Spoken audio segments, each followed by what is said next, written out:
to the show. Tonight is going to be explosive, isn't it?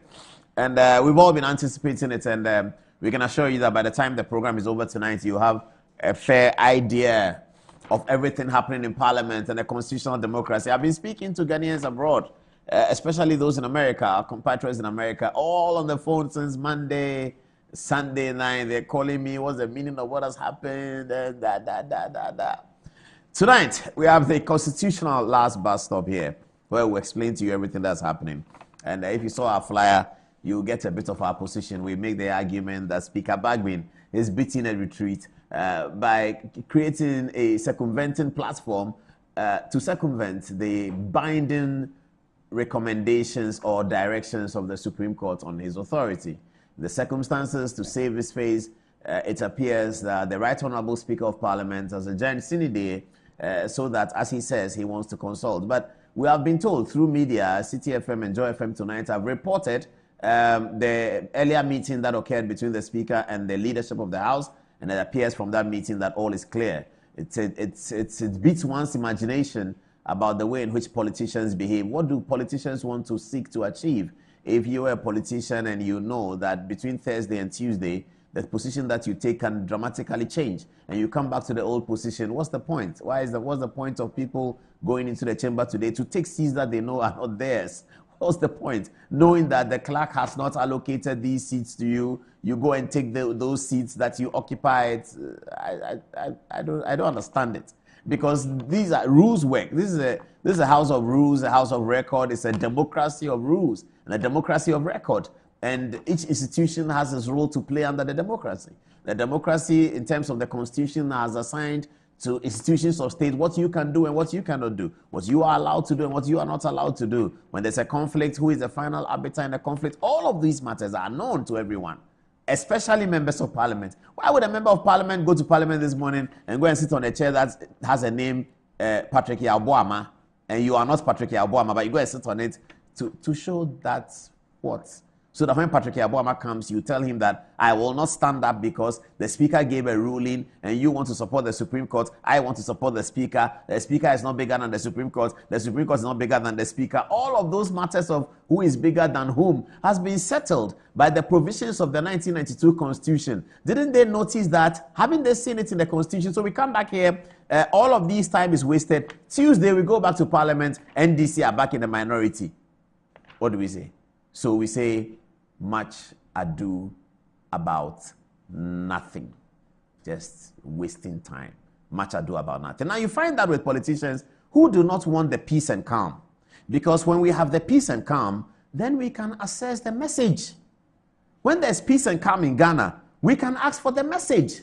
If there's no peace and calm, nobody's asking for message. If TUC are on strike right now and GPRTU are on strike, doctors are on strike, nurses are on strike, which is what some people widely anticipated. If that were the situation today, nobody's asking for the message. But as soon as there is calm, then the people are asking for what is Dr. Bawumia telling us? What is John Dramani Mahama telling us? The group of people who don't like that atmosphere, because when that atmosphere prevails, we are now going to have a real democracy. We are now going to have the real message. Where is the message?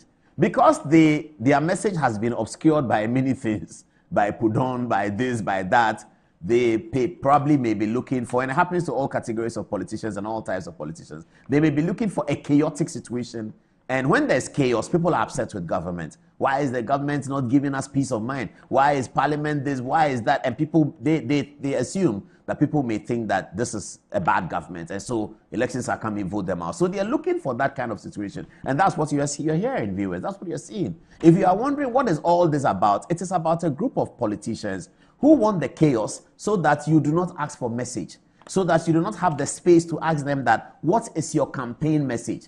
Because you ask that question when there's peace and calm. When there's chaos, everybody wants the chaos to be settled. That's the first port of call for every citizen. When there's chaos in every society, a democratic political society, everyone wants the chaos to calm down and then we can move on. But as long as there is chaos, no one is asking for the message. So if you're a opposition party and or you're a government party or you're a political party contesting elections and you don't have a message, you can foment trouble.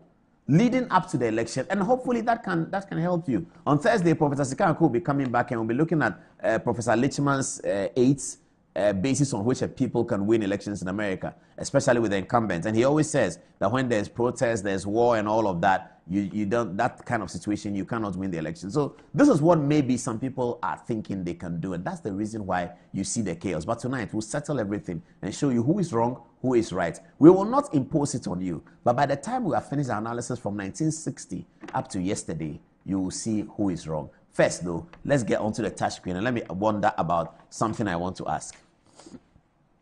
Viewers, were we not in this country a few weeks ago when 3 judges of the Court of Appeal delivered a ruling in favor of Richard Jakpa, Kesela Toforsen, and I was going to say Justice Kulendi. No, he was not on trial. He's never on trial. He's a Supreme Court judge. So the Court of Appeal delivered what turned out to be a dastardly blow to the prosecution in the Richard Jakpa case. The High Court, which was hearing the matter, was about to deliver its judgment in the matter. And then not almost there to deliver his judgment to the matter. And then we were told that an appeal that had been filed by the accused persons, when they had lost their submission of no case in the High Court, they had repeated that appeal in the Court of Appeal. And the Court of Appeal announced out of the blue, rather surprisingly, that the submission of no case that was refused by the High Court ought to have been granted. And that from the way they have looked at it as the Court of Appeal, the issues raised against Richard Jakpa and Kesela Toforsen were not substantial to warrant the judge asking them to open their case and their defense, as it were.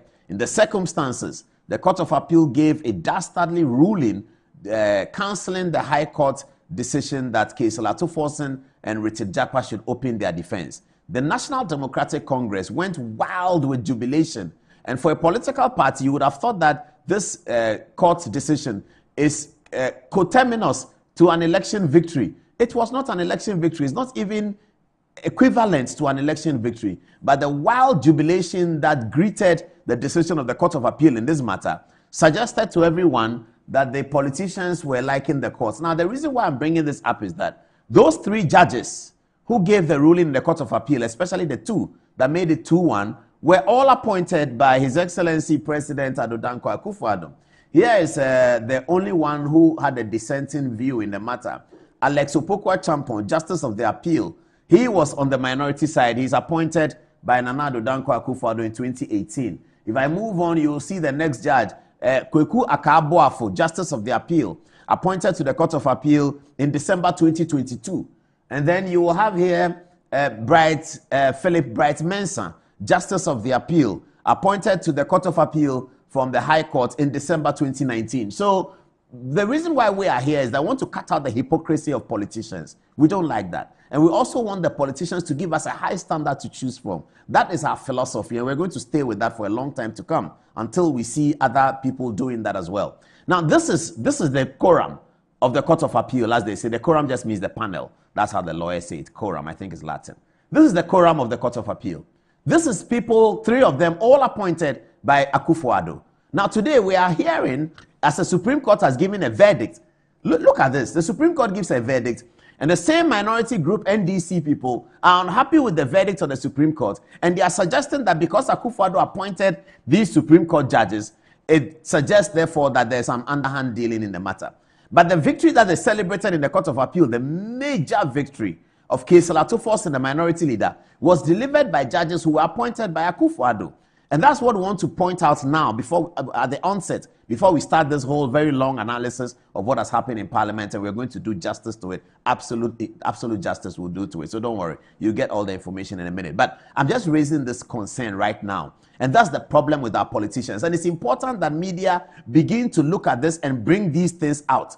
You can't appropriate and reprobate as a politician. You can't hide behind people not understanding the legal stuff and all that just to hoodwink the people, deceive them, and just be a hypocrite of a politician. You cannot do that, because as a politician, people have entrusted their trust in you. People don't entrust their trust in journalists. No, they don't entrust their trust in other people who are private people. They entrust in the politicians, the police, the military, the judges, and the security people, and all of that. So if you are a politician, and you can come and tell us that the Court of Appeal decision was good for you, and you didn't mention that the judges were appointed by Akufo-Addo. But then here, when you have a case against you and you mention that the judges were appointed by Akufo-Addo, trying to lead the people's minds to something that is undermining the authority of the judiciary, then you're a terrible politician, and we need to point it out. These are the judges. These are the judges who delivered the ruling in the Supreme Court 5 of Lord Chief Justice Gertrude Tokonu, Justice Mariama Owusu, Justice Kwame Asiedu, Justice Yao Jewu, and Justice Yao Dako Asare. All 5 took the decision that the Speaker's decisions ought to be stayed. They didn't say much beyond that. They said it ought to be stayed until the final determination of the matter. We have looked at all the details, and tonight we're here ready to share something with you. But we also want to ask a question. I want to ask a question. The Speaker of Parliament. So the question we're asking tonight is this: has Speaker Bagbin failed the test of patriotism? Has Speaker Bagbin failed the test of patriotism? Now, why are we saying that? Speaker Bagbin came onto the Speaker position on the back of a Speaker who has been selected by the party that was not in government, and therefore we're going to have a tight parliament. I'm sure they will show the swearing in of Speaker Bagbin as I'm talking about these things. I want to bring it very graphic to you viewers. So this is how he came in, on the back of a Speaker who was not going to do the wrong bidding of the government and all of those things. This is the fateful day in the Parliament when the Right Honourable Speaker came to the Parliament, and he was decorated by the high-profile officials and the clerk, and Alban Sumanu Kingsford Bagbin pledged to do all rights to all manner of persons. Now, this is Mr. Bagbin taking his cloak on. Okay, get back to the studio. We have a long night. Let's leave that. Now, so I'm asking the question that, has Speaker Bagbin failed the patriotic test? Now, why am I asking this question? Speaker of Parliament was sort of invited by the minority leader to declare seats vacant, that he should declare seats vacant. And so he proceeded to do so.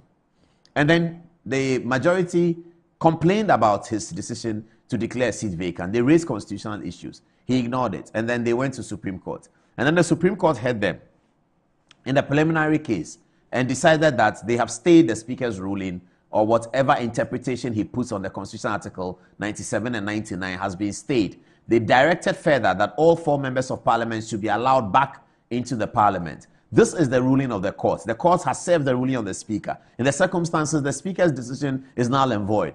Now, the Speaker is not able to come to the chamber today and to say that, well, I took this position, the Supreme Court thinks otherwise, I'll move on. In the presentation that we'll do, viewers, tonight, I'll show you that when another Speaker, Justice D.F. Annan, when he was confronted with the same thing, he wrote a letter and indicated what speakers should be doing in that letter. He wrote to J.H. Mensah. I'm going to show the letter to you now. And then you will see that there has been a speaker before, and it is sad.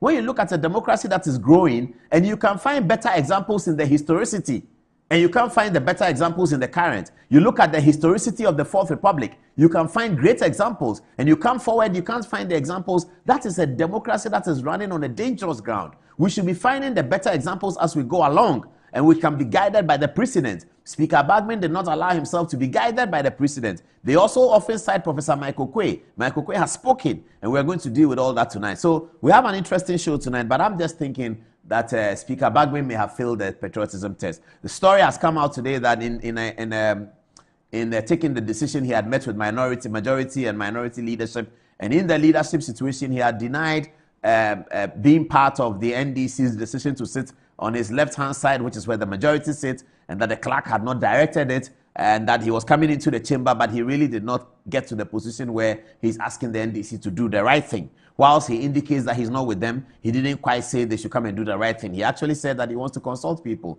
And so we are suggesting to Speaker Bagbin tonight that he may have failed his test of patriotism. Why do we say that? Here is the oath of the Speaker that we put on the touchscreen right now. And the Speaker always swears the oath to say, and I quote, that I will bear true faith and allegiance to the Republic of Ghana as by law established, that I will uphold the integrity of the Republic of Ghana, that I will faithfully and conscientiously discharge my duties as Speaker of Parliament, and that I would uphold, preserve, protect, and defend the Constitution of the Republic of Ghana, and that I will do right to all manner of persons in accordance with the Constitution of the Republic of Ghana and the laws and conventions of Parliament without fear or favor, affection, or ill will, so help me God.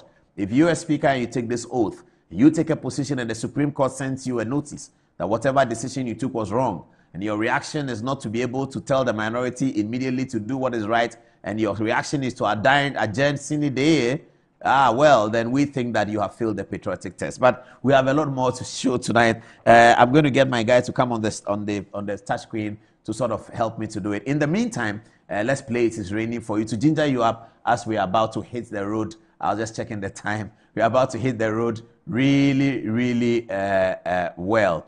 We'll get to Frank Ejechum and the Attorney General in a minute. But let's get the reaction.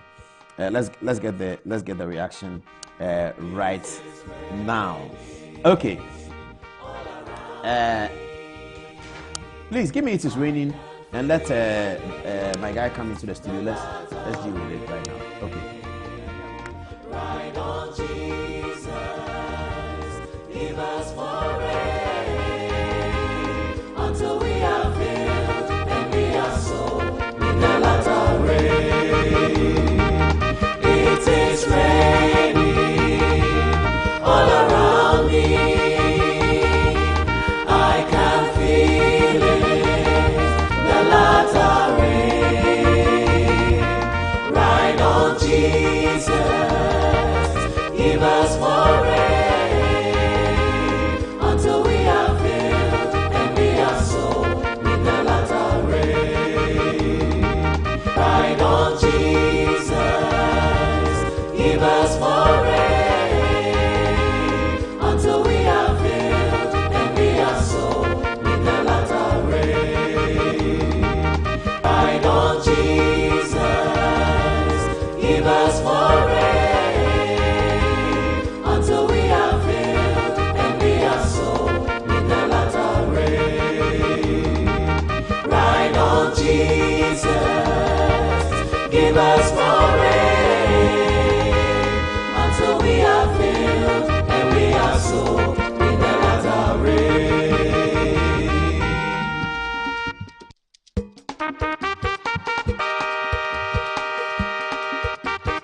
All right, we are ready now to deliver it. So I just like to tell you where we're going to start from. My producer, Lawyer Preku, and I will be doing this presentation together. So we're going to start from the UK Parliament. What happened in the UK Parliament? Why do we have cross carpet? And then we're going to pick the 1960 Ghana situation in 1960 all the way to 1979 Constitution, tell you what was available. And then we come to the 1992 Constitution where the articles are important. We get to the analysis, and then we'll talk about ex parte Corsa, Ejechum, and then the Mike Okwe's ruling. What was the Mike Okwe's ruling about? The rules of interpretation, and then we'll come to our conclusion where we cast a verdict. Who was wrong, who was right? Stay tuned. That's happening right now. Good evening, Ghana. But now we do the spotlight. What is a spotlight? So the spotlight is our new feature where we pull up the most interesting text messages on our flyer comments, and then we call it. We've been doing that already, but the young people have now categorized it this way. It's called the spotlight. So on as many editions of Good Evening Ghana, we'll be having the spotlight. What's tonight's spotlight is here. And it was our flyer that said that Speaker Bagbin beats a retreat in an effort to circumvent the Supreme Court's binding directives. He adjourns sitting indefinitely. But Article 1123 and Order 53 may halt the Speaker of Parliament, may halt the Speaker of the 8th Parliament tonight. Join us for the story, the backstory, and the legal aspects from the 1960 Constitution to the Supreme Court decision in Ejechum versus the Attorney General. Don't miss it. Tonight is the thesis, the antithesis, and the synthesis. Okay, here we go. Adai Elijah says, fire on the mountain today. Trust this man to give you intellectual analysis devoid of insults this evening on this matter. What happened in the chamber of Ghanaian Parliament is national shame. The chamber, which is supposed to be the arena of brainstorming, was reduced to march past chamber. Okay, there wasn't a showdown because MPs from the MPP side intelligently and wisely avoided it and saved our country from a worldly embarrassment. The MPs from the NDC side came to Parliament with gargantuan muscles and sat at the majority side. But the MPs from the MPP side came in with wisdom, maturity, and intelligence. Consequently, the smart walked out, and the wicked plots and plans of the NDC was botched subsequently. The handicap, Right Honorable Speaker Bagbin, adjourned proceedings sine die. Al-Hassan Musa Ibrahim, you can be a great news reporter. I mean, the way you put it, you just reported it better, I'm sure, than some of the news networks today. Very, very good news reporting from Al-Hassan Musa Ibrahim. Train hard, you will be the best news reporter one day. Kennedy McDonald Okai says, I'm not surprised by the speaker's behavior, considering Honorable Muntaka's previous descriptions. In my opinion, he says, he's the worst speaker we've had, and someone of his stature should be well versed in parliamentary procedures. It's very pathetic. Engineer Gidath Kunaki says that, hello, Paul Adumoche. I appreciate it if you could bring an independent or neutral legal practitioner to give us the true analysis and explanation of all what is about. Bringing partisan people for these types of analysis will not help. There's nobody in the studio, sorry. It's just us. It's just us. We have analysis for you, but it's not partisan. When we present it to you, you can decide what it is. But we know that our analysis are solid. It's not partisan at all. Yeah, it will cast a verdict. Yeah, of course. But it's not. It's very correct, cogent legal analysis, and we'll share with you. Okay.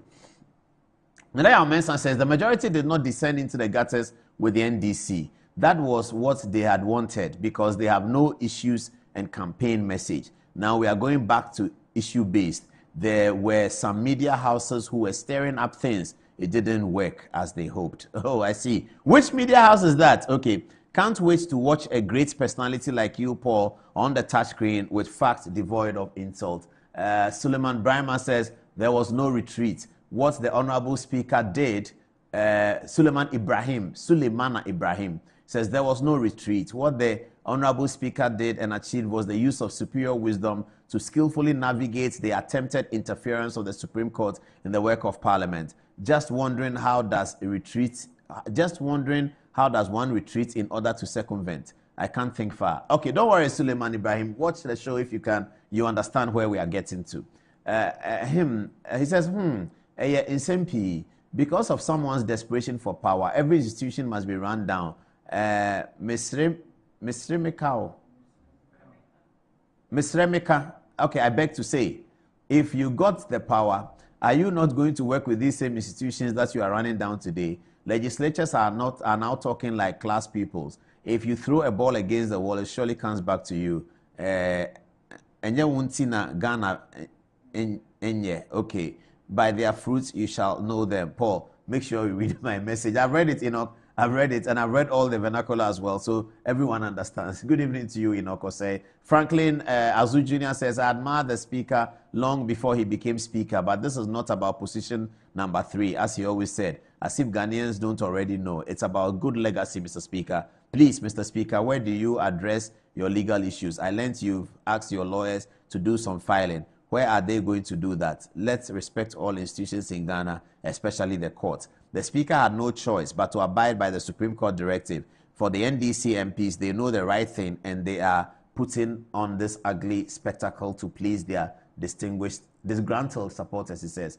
Agnes Chiravira says, when people say Professor Okwei set a precedent for the Formula case, they don't add that it was this very Bagbin who is going on about Okwei's ruling, who said at the time that Okwei's ruling was unconstitutional. Additionally, what they are in fact saying is that if a murderer or a thief is arraigned before the court, that criminal can say, because A murdered or stole, I also have the right to murder. In which law book is that myopic way of defense thinking espoused? Okay, Agnes, thank you very much. Maclove Ado Opon Mafo says, I know the Apostle Paul will go to the conundrum of the whole matter and educate his cherished viewers with facts and insightful touchscreen analysis. Very, very sure we are here on the matter, as we know that Speaker Bagbin has suspended Parliament indefinitely. Okay, let's take a couple of text messages and then we are ready for the roll. What has Bagbin done wrong? What did the Supreme Court do? What does the law say? What are the various angles? What is the NDC's position? What is the MPP's position? What ought to be the correct legal position? Let's see the text messages first. And we begin with who, Fatih? Antoinette first. Antoinette. Thank you so much, Paul. Here are what our viewers are saying. Edward Dugbaza firstly says, the Supreme Court is supposed to be the conscience of every nation. Our Supreme Court should learn from advanced democracies and should stop taking sides. Ghana is slowly becoming a banana republic. We are tired of one-sided rulings.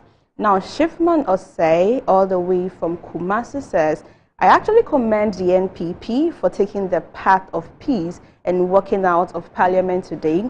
The NDC should get it into their heads that we are not in the revolutionary era, so they should behave, and JM is never an alternative, he adds. Now, Nana Kofi Jomot says, all the way from Nkranza, he says, patriotic voices in the statement of the Speaker to vacate 4 seats in Parliament. On point 6, the Speaker stated categorically that the interpretation of the Constitution lies in the bosom of the Supreme Court. So then, why is the Speaker and the NDC MPs finding it difficult to accept what the Supreme Court said? It's very bad for our democracy. Bennett Dancer says, Paul, kindly play Honorable Muntaker's video where he described the Speaker of Parliament as a tyrant for the world to know who the Speaker is. In fact, he adds, I must say that the Speaker is indeed a tyrant and not patriotic. Else, he wouldn't have thrown the country into this needless chaos and tension. But in all this, I say that this too shall pass. Now, Baba Chairman, all the way from Tamale, says, I wonder why level-headed persons in the NDC inflict these excruciating pain to themselves and their support base. They know very well that what the Speaker is doing cannot stand the test of time. The Speaker has placed his personal and parochial interests first before the interests of the entire nation. He says he is a disappointment to the office of the Speaker. Now, Sami Boache adds, coming from Asamankase, he says the Speaker's actions to declare 4 seats vacant without hearing the side of the parties is actually unconstitutional, and he has been the worst Speaker of Parliament we've had. He should have waited for the interpretation of the Supreme Court. Those who were expecting anything bad should bow their heads in shame. The NPP is an abiding political party, and they are on grounds to make everything possible for Dr. Baumia. Now, Baba Chairman, also from Tamale, says the same courts that acquitted and discharged Dr. Atuforsen were praised by the same people are now castigating the same court and calling them names. all sorts of names. Now, lastly, Oluwan says, in all of this, I say that we should take off our political lenses and look at what is going on in Parliament with our patriotic eyes. You would see that a group of people who only support what favors them and not what the law says. The Supreme Court are supposed to be the conscience of every nation. Our Supreme Court should learn from advanced democracies and should stop taking sides. Ghana is slowly becoming a banana republic. We are tired of one-sided rulings. From Bernard Kujem. As a Ghanaian in the diaspora, I feel ashamed by the shameful act of the Speaker of Parliament and his NDC MPs. Listening to some of the NDC MPs, I can only recommend that some of them should go back to school. Furthermore, if they really think their chances of winning the December elections, why would they start creating chaos and anarchy in Ghana? It's only a party that is on the verge of losing elections that try to create chaos and disorderliness in Ghana. It's now cast in stone that the NPP would win the December elections because every respectable and educated person will not admire NDC as a party. All right, thank you, Tara. So this is coming from Kwame Osei, and he says, Paul, I just heard Honorable Cynthia Morrison of Agona West and Kweja Asante have rescinded their decisions to go independent and are back to their party. It will now bring NPP to 137 members and NDC to 136. Does this affect either the Supreme Court ruling or Speaker Bagben's rulings?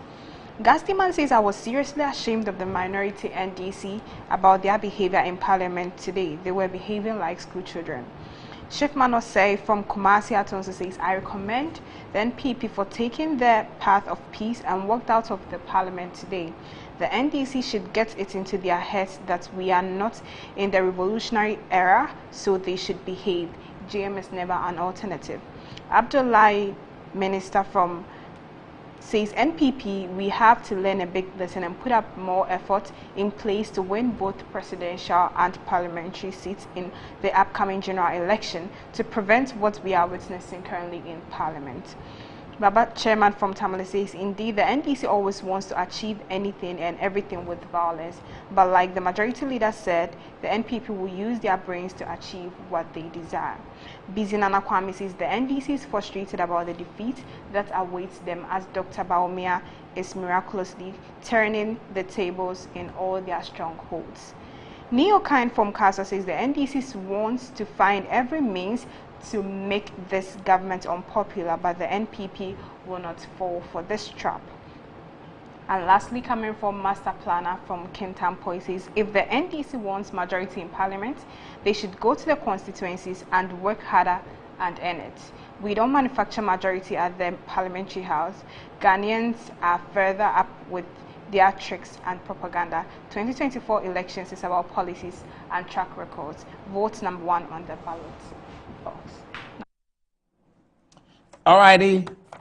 Thank you very much. And we're going to do this in about, okay, so we challenged ourselves to be able to do this in 20 minutes so that when we put it on social media, it will be good. All right, great. So we start the analysis. What is the conversation here? The conversation is that the Parliament of Ghana in 2020's election voted in a novel way that has not, the people of Ghana voted in a novel way to create a parliament that had never happened. They created 137 members of the minority, or NDC, the two biggest, the duopoly, political duopoly is held by the MPP on the right and the NDC on the left. So the Ghanaians voted to create 137 members of the MPP parliament and 137 members of the NDC parliament. And then another seat was won by an MPP independent candidate in the person of the Honorable Isiama, who is now the second deputy speaker of parliament. Isiama agreed that he will sit with the MPP, and there's been a lot of chaos in the parliament since then. As a result of this close mark, the NDC that had accepted to be the minority group,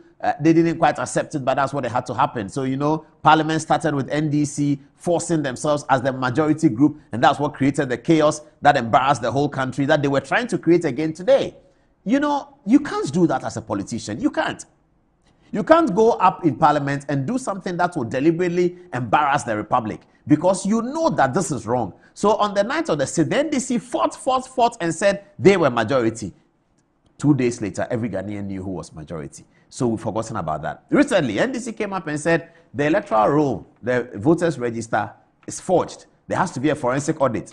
They took the whole country on a demonstration. In the end, they went to electoral commission. They didn't have evidence to show what they had been saying. And that, again, is unpatriotic politics. You can't do politics like that. We're in an election year. You have to campaign. You have to tell the people what you want to do. You don't just always want to create chaos. Electoral Commission doesn't have the numbers because they've transferred 200 and something thousand.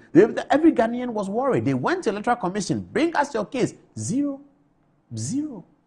Now we stopped hearing about forensic audit. They held press conferences and said Electoral Commission must do a forensic audit. Now they stopped talking about forensic audit.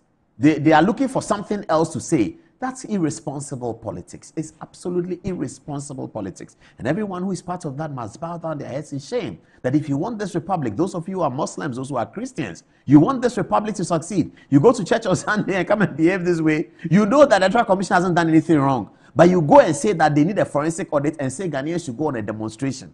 And go on demonstration at how you took permission from the police, went on a demonstration, spent police resources to protect the demonstrators. It turned out that they had nothing to say. Now this morning, NDC go into the chamber and then they go and sit at the position where they know they are not supposed to be, hoping that they can invite a quarrel. They can invite a fight. So they go and do galamsey demonstration. Tell the demonstrators that go and remove car key, go and do this, so that they are arrested, so that there's a fight, so that there's chaos, so that the government doesn't work, so that nobody is asking about their message. No, God doesn't like that. And because the people of Ghana are praying, God doesn't like that. Anything you foment will be quietened. Within 48 hours is dead. So you started TUC is dead. Now where's your message? And the only message we had was that gas like Kenke and the Kenke cannot be digitalized. So that was a message. That came in between that week after the TUC issue died. That was the message. Anytime you try to pick a message, you see that the messages that they are putting out are ridiculous. And that is what is their worry. They are afraid that they don't have a message and therefore foment trouble. That cannot be patriotism. That cannot be in the interest of the unborn Ghanaians. That cannot be in the interest of the Ghanaians who are below 10 years old. They have a future, and we must have politicians who are thinking about the future of that 9-year-old government, that 10-year-old boy. That's why Akufo-Addo said, I'm more focused on the future of the Ghanaian than the next election. And that's why he does the things that he does. That's why he paid for the school fees. Anyway, let's move on. So, floor crossing or carpet crossing is a principle that occurs in the British Parliament. So this is the British Parliament. The middle here is the Speaker's position. The right-hand side of the Speaker, which is to the left of your screen, is the majority. And so you see the dispatch box here. That's where the Prime Minister speaks from. And those of you students, anytime you go to London, ask to visit Westminster, and they'll take you around and they'll show you everything here. There's some of the gold in this Parliament was taken from Ghana, and I've been to the Parliament before, and they'll show you, if you are from Ghana, this is the gold that came from Ghana. Sometimes when you see, you just want to take it back and bring it to the country, but you can't do that because, rules okay. All right. So the Speaker sits in the middle, the majority sits to his right, and the minority to his left. So the simple issue of crossing carpet. Now, the carpet they talk about is this carpet here. This carpet here. This is, when they say crossing carpet, the carpet that is in the aisle between the majority and the minority. So this is an old concept dating 600 years ago. So a person is sitting here on the side of the minority to the Speaker. He walks down this aisle, crosses here, moves here, sits here. He's cross carpet. He's cross carpet. And so he will now be counted on the side of the the side where he has sat. If he came from minority to the majority, he'll be counted amongst them. This is a principle in the British Parliament, okay? In the British Parliament itself, it's been discussed across many divisions. So also this is the principle that we talked about. Now you have Edmund Burke here. Edmund Burke is one of the advocates who says that the member of Parliament is elected on his own, as Paul Adomotri. He's not elected because of a party. Whether he's on a party's ticket or not is irrelevant. Others argue against Burke and say that why then do they say that you are of Conservative Party, you are of Labour, you are MPP, and say another person is independent? If you want to go to Parliament without a political party, you are entitled to do so, to go as an independent candidate. Why don't so that those who challenge Edmund Beck make this argument. So in political legal philosophy, it is still being discussed what works, and constitutions from the different jurisdictions give a different verdict on what it is. So as far as the British Parliament is concerned, you can always cross carpet, and there's absolutely no problem with it.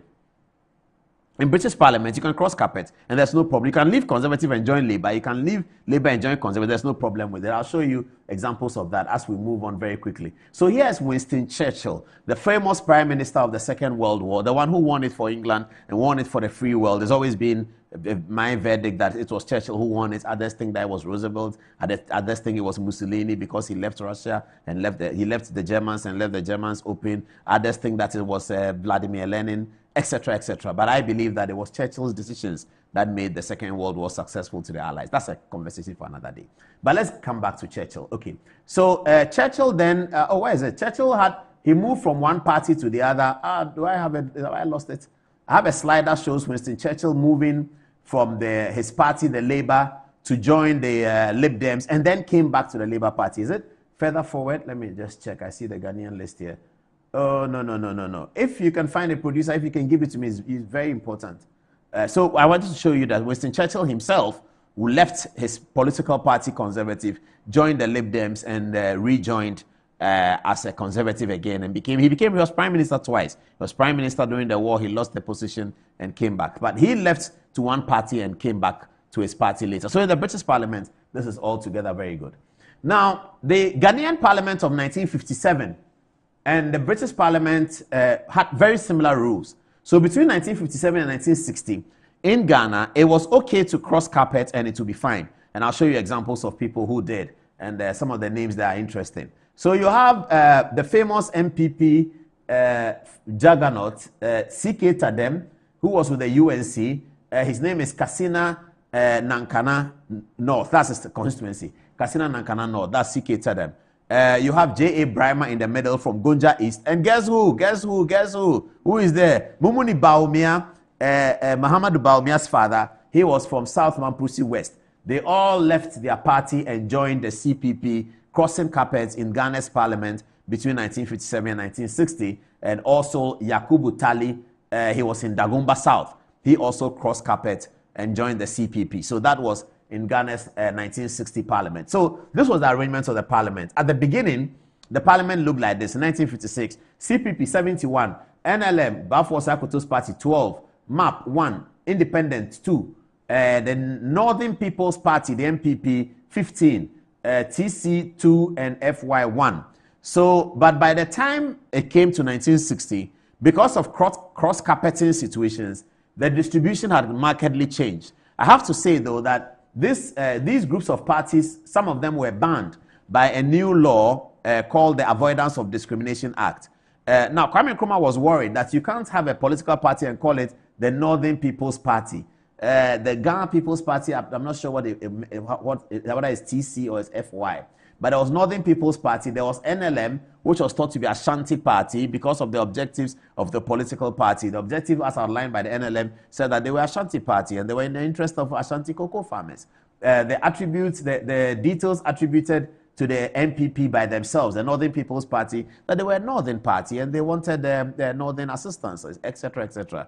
The Parliament of CPP 71 passed the law called the Avoidance of Discrimination Act, and that all political parties who were set up as a sectional expression should be banned, and that law was passed sometime around 1959, and that's what brought the United Party. So all of these parties, NLM, MAP, Independent, NPP, TCFY, formed the United Parties. Now, so this was the distribution of the parliament, 71 here, 12, all that. But look at what happened. After the chickens came home to roost, and after the UP had been created, UP had by 1960 reduced to 16 from whatever number they had, and the CPP reduced to 16 from 32. When they put the amalgamations together, the United Party became 16. That was 12 plus 15 plus, they became 32, sorry. 12 plus 16 plus 1 plus something. They became 32. By the time the cross-carpeting happened,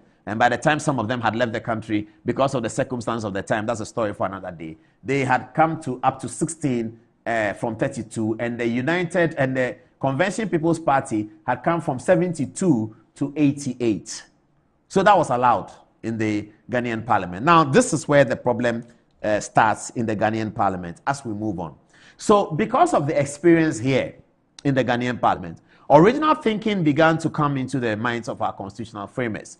Because there was such an alacrity for MPs to leave their party and go to CPP, because CPP is where the largesse was, Nkrumah had become dictatorial. If you were not a CPP member, you are in trouble. You either have to leave the country or join the CPP. Because that mischief was to be cured, when we came to the 1969 constitution, just before then, 1957 to 1960, this was the arrangements of the leadership of parliament.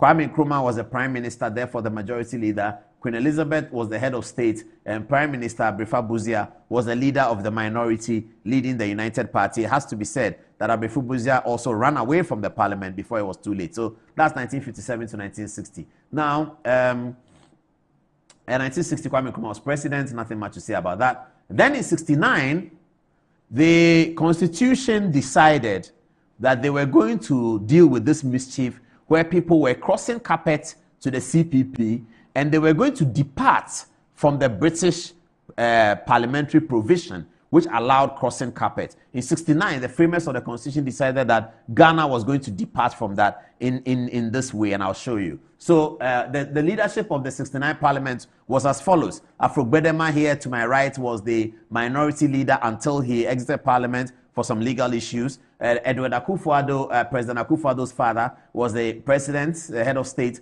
and Prime Minister Kofi Buzia was the prime minister and the majority leader. This is the record of 1969. So it was in this parliament, led by Akufo-Addo and others in the Consultative Assembly, that decided that even though Ghana was practicing a Westminster system, they were going to put out a clause that will indicate a marked departure from the British principle of crossing carpets, which was allowed. And what did they do? Let's see what happened over here. Okay, so in that constitution, you have Article 75 2G of the 1969 Constitution, which says as follows.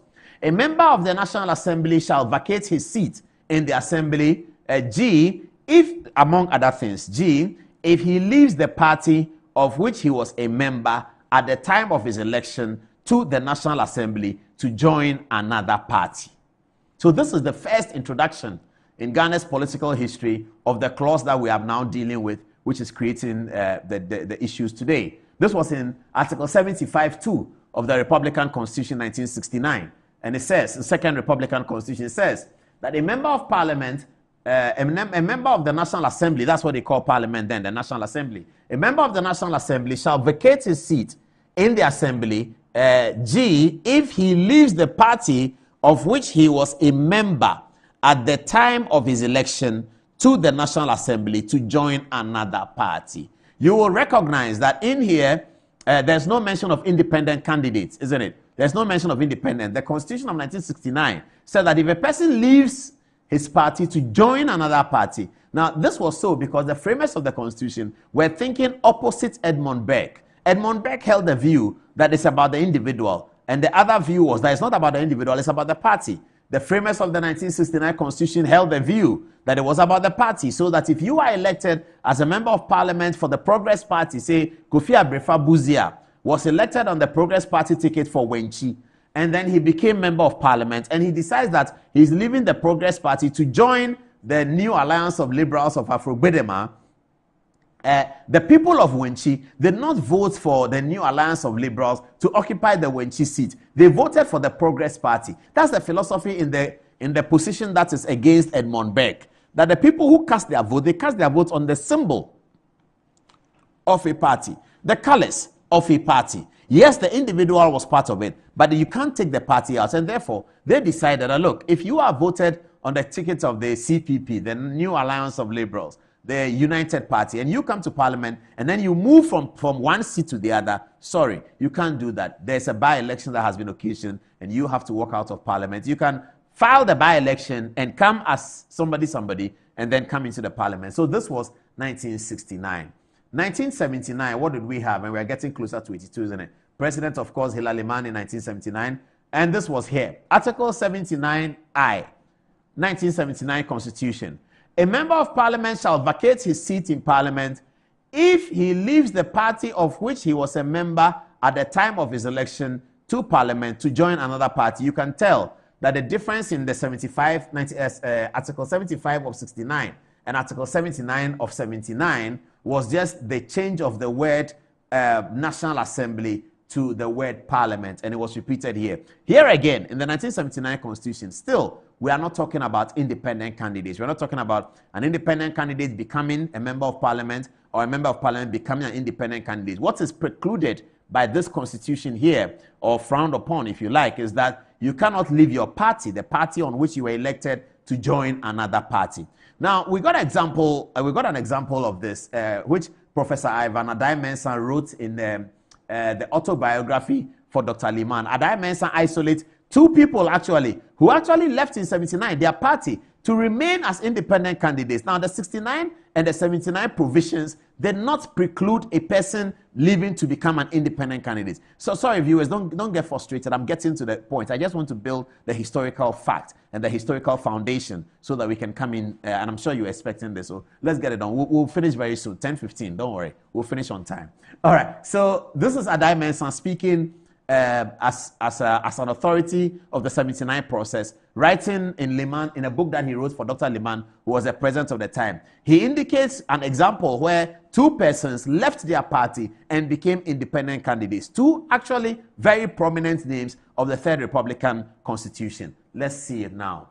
Okay, now he writes in the book, the most contentious measures that were considered to be burdensome were the introduction of the hospital fees and the air travel tickets. Interestingly, these two taxes or fees are now standard components of our country's revenue mobilization strategies. Okay, let's move on. The debate on the budget, and that's the important part, maybe we should have cut this part off. The debate on the budget was very lively.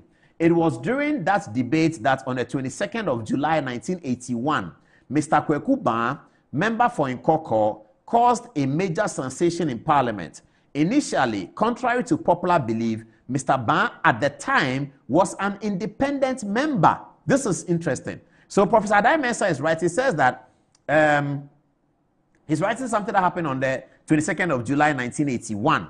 And he says that Mr. Baa at the time was an independent member of Parliament. He says, contrary to popular belief. So what was the popular belief? Let's get on. He said he, Kweku Baa, and Mr. Owusu Champon, member of Parliament for Brekum, had been expelled from the Popular Front Party, PFP, for challenging the leadership of Victor Owusu and taking issue with his leadership style. They had subsequently lost a court action seeking the court to declare their expulsion as null and void.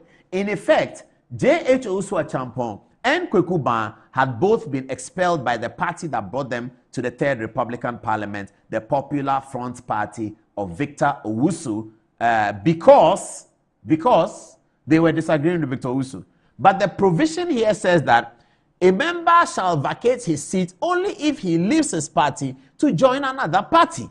So if he leaves his party to be in Parliament as an independent candidate, he doesn't lose his seat at all. That was 1979 provision and 1969 provision. We are building up to the end now. Okay, where are we getting? Let's now get to 1992 and look at the articles, and I'll be calling my producer in very shortly. 1992 is coming up now. So this is where we are now on the facts of the matter. We are getting into the Speaker Bagbin situation. Thank you. 1992. Okay.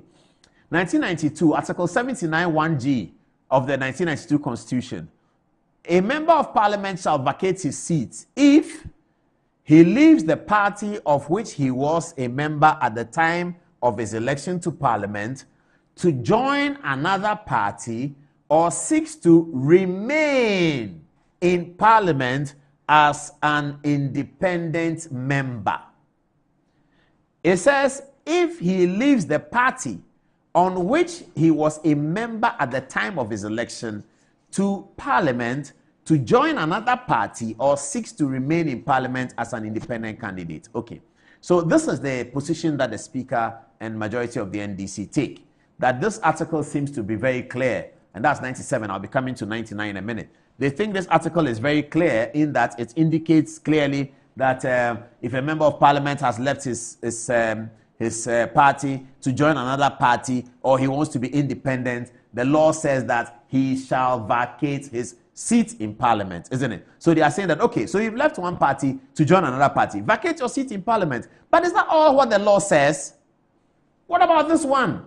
He says, if he seeks to join another party or seeks to remain in parliament. So which parliament are they talking about? Is it simpliciter that if a person leaves the parliament, he leaves the party? That's simple as that, the seat is vacant. Which parliament are they talking about? If he wants to remain in parliament, so we have first parliament, second parliament, third parliament. This one is the 8th parliament we are dealing with. A person has left his party to remain in the 8th parliament on another party's tickets. Is that even possible, to leave your party and remain under the constitution? Yes, it's not possible, because if you leave your party, the party will write to the speaker and say that this person has left the party. And therefore, the speaker will be told that the person has left the party, so he's not a member anymore. We don't know about his being in parliament. Immediately, the speaker says that your people say that you are not there, so you have to go. That's when the political party has written to the speaker. And that was the case in Michael Quay, as we have been looking at. Michael Quay's case, the speaker, the party wrote. Okay, so how is that different from right now? And I'm going to show you a few things. First, let's go to 99, though. Will I find 99 when I wrote? Great.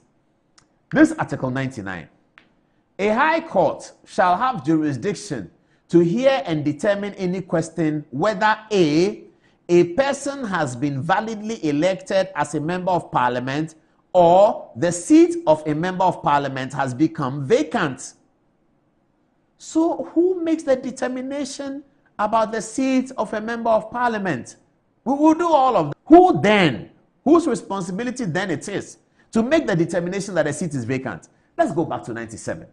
97 says, a member of parliament shall vacate his seat in parliament if he leaves the party of which he was a member at the time of his election to parliament to join another party, or seeks to remain in parliament as an independent member of parliament. It stands to reason in other clauses that if you're an independent member of parliament and you want to join a party, again, you have been found foul of the situation. So the law says he shall vacate. They say that when they say shall, it means compulsory. So it behooves on the member of parliament to vacate his seat if so and so happens. If the member of parliament does not vacate his seat, he decides that I won't vacate my seat. I've left the party, but I won't vacate. The seat is for me. I won't vacate. What does the law say in the circumstance? If, on the other hand, other people, members of parliament, point to the speaker that, hey, speaker, this man has left his party, or he's still sitting here. Should we carry the chair and throw him away? Whose decision is it? Who makes that decision? When a member of parliament has so-called left the party that he came into, he's left the party. Who makes that decision? He said that the person shall vacate his seat. So the person is one of those who makes that decision. The individual who has left, he can make that decision that, Mr. Speaker, I have vacated my seat because I have left the MPP. So, Mr. Speaker, I'm done. Here's my letter. I, so, Sam George Nate, I write from Pram. Mr. Speaker, I have left the National Democratic Congress. I have joined the Convention People's Party because Kwame Nkrumah is my hero. I prefer Kwame Nkrumah to John Mahama, etc., etc., etc. And then Sam George will go and put the letter there. That will satisfy I. He is vacating his seat and he's telling the speaker that. In case he decides not to do that, or he is unwilling to do that, whose responsibility is it to get him to do that? And that's what you find in 99. The High Court shall have jurisdiction to hear and determine any question. When the question arises, the man has vacated his seat. Can he remain in the seat? That's a question that has arisen. And the law says that any question, to determine any question, the High Court shall have jurisdiction. A person has been validly elected to Parliament, or that the seat of a member of Parliament has become vacant. Is it coming around? The viewers, is it getting better? So this is what the law says. That yes, they provide the basis on which a situation arises. They provide a basis on which a seat is vacant. The law has provided that situation. How do you enforce that situation? The law always does that. The law always applies in 2 or 3 forms. First, they describe the situation, and then they also describe the enforcement. And that is why when the High Court or any court of the Superior Court of Judicature give a ruling, they always have what they call consequential orders of the court, consequent upon the ruling. So the ruling is given, and then the court will give the consequential orders of the court. So the ruling that was given against Peter Bagbin, for instance, that he should stay whatever he said, the consequential orders was that he should hereby permit the 4 MPs to attend Parliament. That's the consequential order on the Speaker. So it's the same way with the law. They provide the basis for it, and then they tell you the implementation authority. So the law has provided the circumstances under which a member of Parliament becomes vacant. And then the law has said that it is for the High Court to make that determination. Not any other person. Not any other person. It's the High Court to make that determination. Apart from the person who is involved himself, the next is the High Court. But we are building it. We are not done yet, viewers. We are still building it. Okay. So that's 92. We've talked about Professor Michael Quay, isn't it? Now, Professor Michael Quay said that a letter had been written to him. A letter had been written to him by the MPP, said that this man is not a member of our party. Now, the remain in Parliament is also an important matter. The remain in Parliament suggests that the framers of the Constitution were not thinking in this instance about a Parliament yet to be formed. So people who are leaving the 8th Parliament want to remain in the 8th Parliament as independent candidates. That is to say, those who are crossing carpets, those who are moving from here to go and sit here, wanting to be counted as that, like the British Parliament we talked about. It is them that the Constitution is precluding, because the situation that has happened today, those people who are being said to be leaving their party and living independent, they are not doing that for the 8th Parliament. They are doing that in anticipation of the 9th Parliament. So the clause here says that if a person joins to remain in Parliament, so as it is, the situation has not arisen for Speaker Bagbin to take any decision, because the constitutional article is clear that it is for those who want to remain in Parliament. Speaker Bagbin has absolutely no jurisdiction over the 9th Parliament. He doesn't.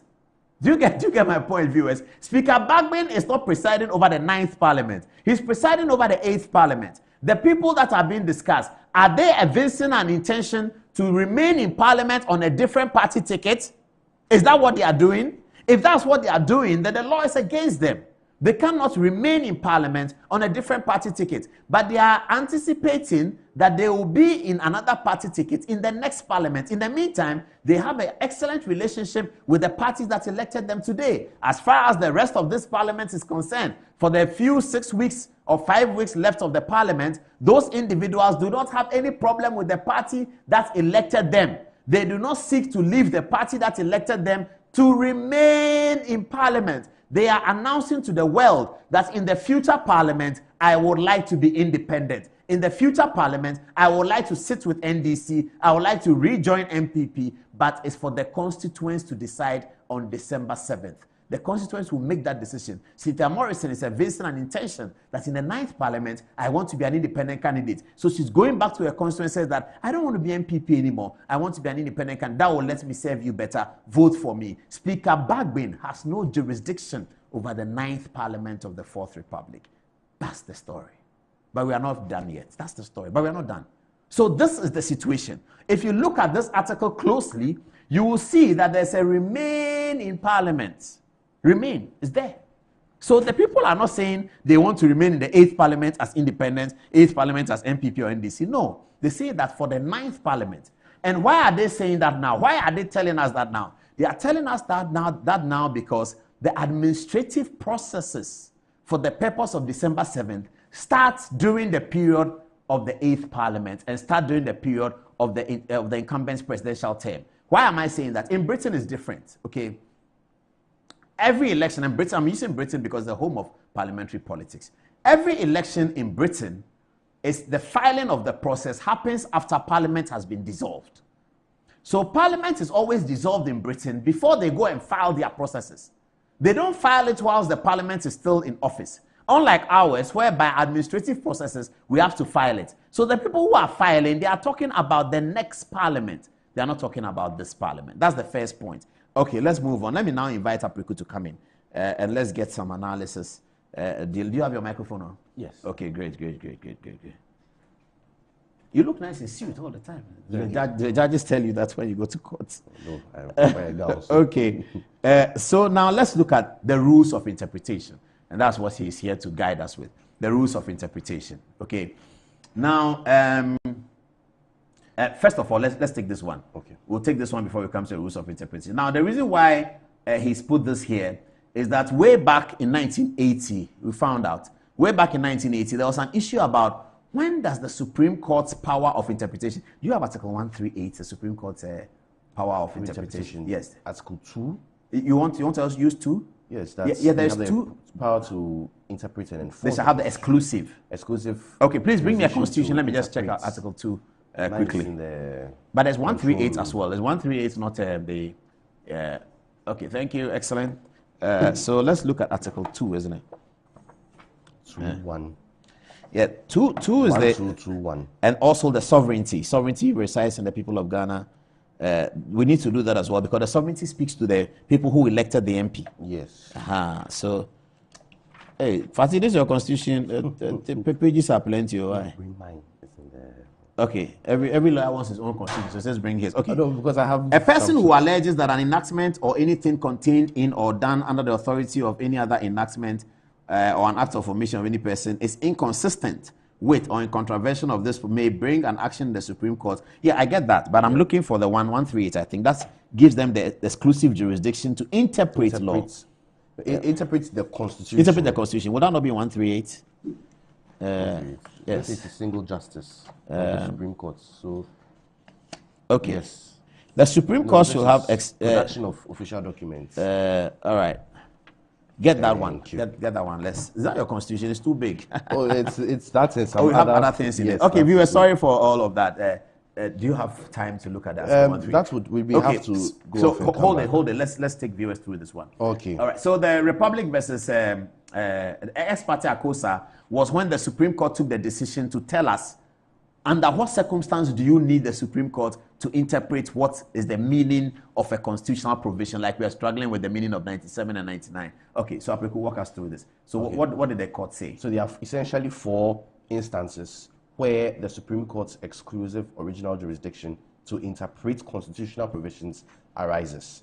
1, where words or provisions are unclear or ambiguous. So you may have a situation where a word or a provision may not necessarily be very clear, such that upon a first reading, you can understand it.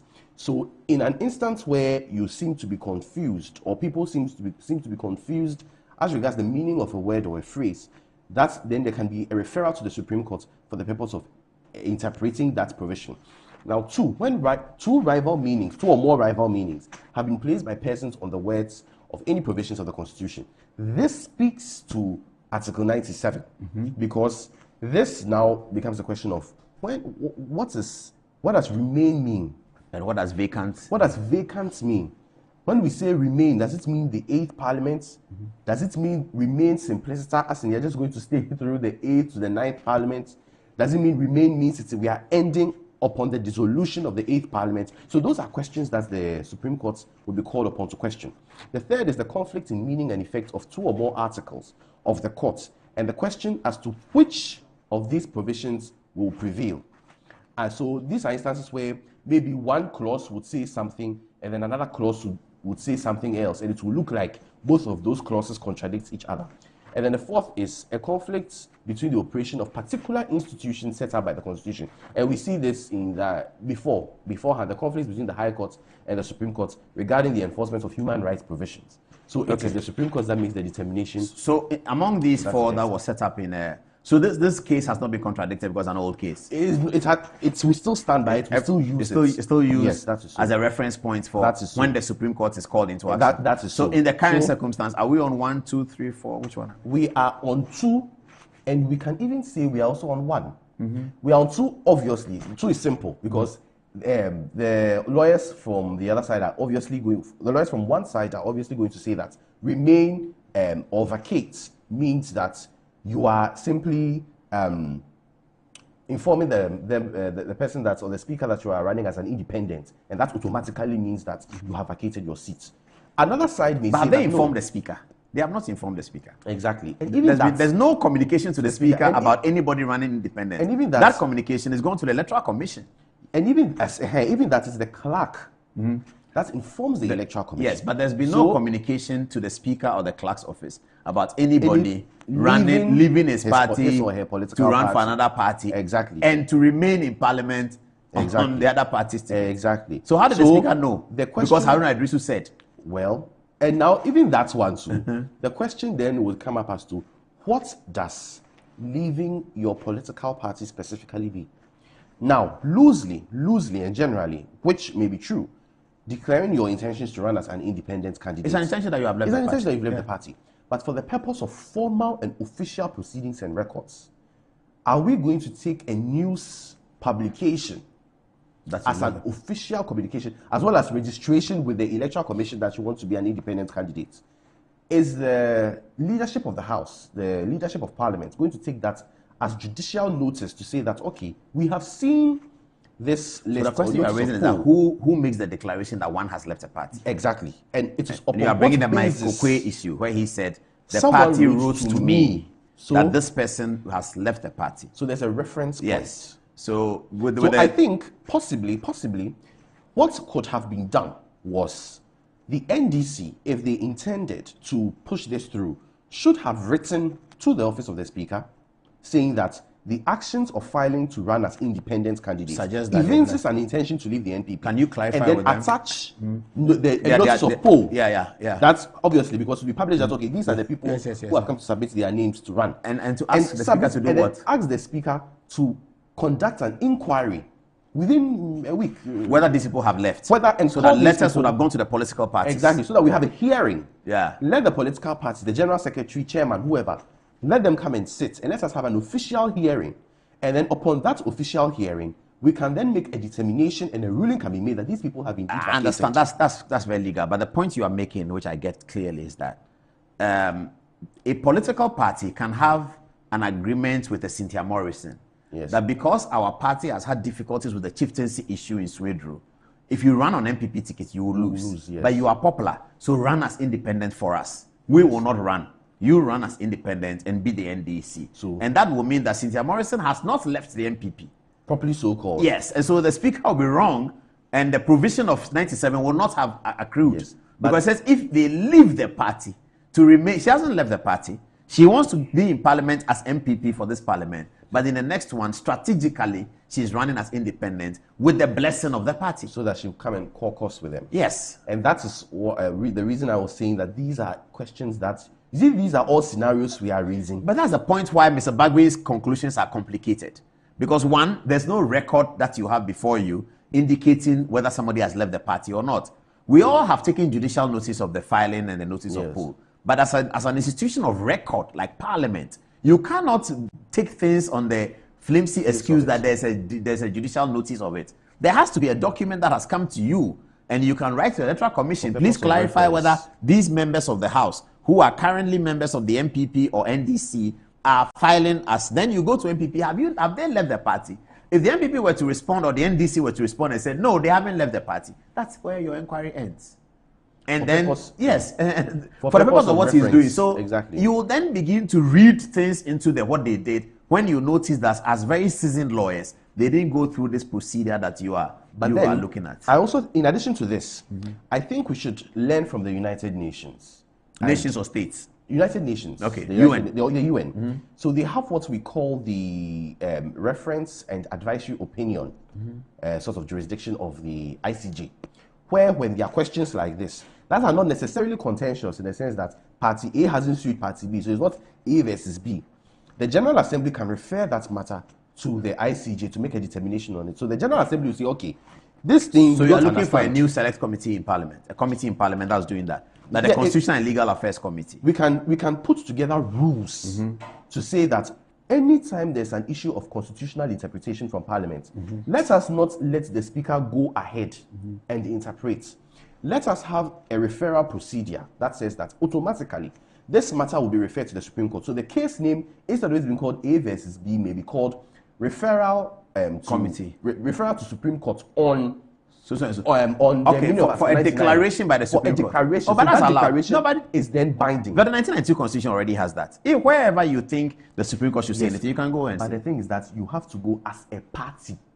Oh, okay. So you are creating a situation where, all right. So that let's move on to the interpretation, the rules of interpretation. So generally, the courts now have adopted what we call the purposive approach of interpretation. There is just a long way to say that we look at the purpose of the law. We do not necessarily interpret words on its face value. So we first take what the law means, the words. So you are saying that we have to look at the ordinary meaning. Yes. If we can't find favor with the ordinary meaning, then we go to the purposive meaning. Purpose, yes. In going to the purposive meaning, can non-lawyers look at it and know the purpose of the thing? Do they have to think it? Do they have to guess it? So in order to find the purpose of a provision, so many things you can use. You can use as aids to find the purpose of the provision. You can use the history, the historical analysis behind it. What you did from UK. So the general public must have all this history before they can assess the purposive approach to interpreting the law. Let's put Article 97 now. Let's show viewers what we mean by the ordinary meaning and the purposive meaning. So 97. Okay, so 97 first. Yes, it says, if a member of parliament shall vacate his seat in parliament, if he leaves the party of which he was a member at the time of his election to parliament to join another party or seeks to remain in parliament. Okay, so viewers, we are saying that for the ordinary meaning of this, if we want to use the ordinary meaning of this, then it is what Speaker Bagbin is doing. That's the ordinary meaning. But what the lawyer is saying is that when you see that using the ordinary meaning takes you into absurdity, then you have to suggest to yourself that the ordinary meaning is not to be relied upon. Now, what does that mean? This is the ordinary meaning. So, assuming that 100 members of parliament and 100 members of parliament today have been co-opted by your party, Afrafranto. Yes, that's his favorite party. Afrafranto is his party. So, if Afrafranto coordinates 100 people into their thing, and then these 100 MPs have all filed for Afrafranto, Speaker Bagbin will be asking 100 MPs to vacate their seats. That will bring parliaments to below the level where under the constitution they can operate. So that is where you see that the Bagbin's interpretation, the ordinary meaning, takes us to complete absurdity. Absolute absurdity. Let's go to the Supreme Court. If it's 3 months to 3 months to election, then there's no by-election. There's no by-election. Yes. That means that there'll be no parliament and no by-election. No parliament, no by-election. So how will the Parliament of the 8th Republic conclude that at a certain point 100 left? Exactly. How will it be dissolved? Viewers, are we together? You see how ridiculous that? So this is what the lawyers themselves say, that when you take an article, you have to look at the ordinary meaning first. If you look at the ordinary meaning, it's taking you to absurdity. You have to know that the ordinary meaning is wrong. The ordinary meaning, what the words ordinary stand for. It says that if you vacate the seat, well, to the remain in parliament thing is a bit, is another level. It's another level. So the ordinary meaning is that, hey, if you say you are going to leave the parliament. Now, if 100 people decide that they are filing for independence, or they join Afrafranto, or they join WB Cheddar, and WB Cheddar is taking 50 and Afrafranto is taking 100 from the main parties, everybody is trying to break the duopoly. Maybe one day the duopoly will be broken, I don't know. But if we get there and this happens, is Speaker Bagbin saying that he's going to declare 150 vacant? Now, where did this ruling come from? AJ Chum, tell us. So, what was AJ Chum about? It's an example of several other Supreme Court judgments that speak to this issue. So what happened in AJ Chum was that there was an issue. The Constitution laid down the procedure for how Chief Justice can be removed. Now, if you juxtapose or if you compare that procedure to other judges of the Superior Court, so to wait the Supreme Court, other justices of the Supreme Court, Court of Appeal and High Court, what happens is that a petition is submitted to the President, who will then refer it to the Chief Justice to decide whether or not there's a prima facie case. Prima facie case means that whether there is a, on the face of it, it makes sense that you can see that, okay, there's a case on the face of it. Now, on the face of it means the reading of the document. Maybe someone will say that, oh, he wants them to remove the Chief Justice because the Chief Justice wears blue too much, or he wears pink. That obviously cannot. Okay. So one prima facie. Prima facie.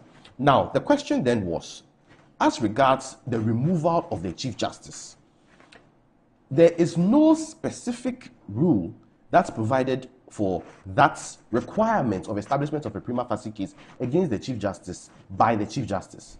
So this means that if a petition is submitted to the President, the Chief Justice himself or herself was to proceed on leave to allow the President form a committee to consider the petition. Prima facie. So in the judgment of this case, the court was asking a question that assuming that a year the Chief Justice had 9, or the President received 9 petitions against the Chief Justice for the purpose of removing her. She should jump. How she should So she should go and leave. Then prima facie, she wins. Then she comes back 9 then she times goes a year. Really. So in that instance, the court said that there was a lacuna. A lacuna simply is fancy for gap, hole.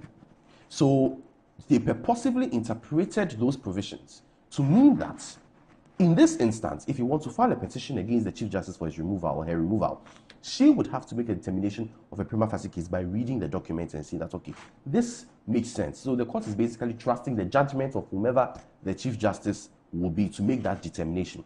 This basically then means that we cannot look at all provisions, because Professor Hart says something. He's a philosopher. He says that words are open textured. Of law. They are open textured. The fact that a word means, even in tree, the fact that a word means something does not necessarily mean that it means that thing in all scenarios or all instances. Okay. So we have to look at the history. We have to even look at the consultative assembly documents in attempting to interpret that provision.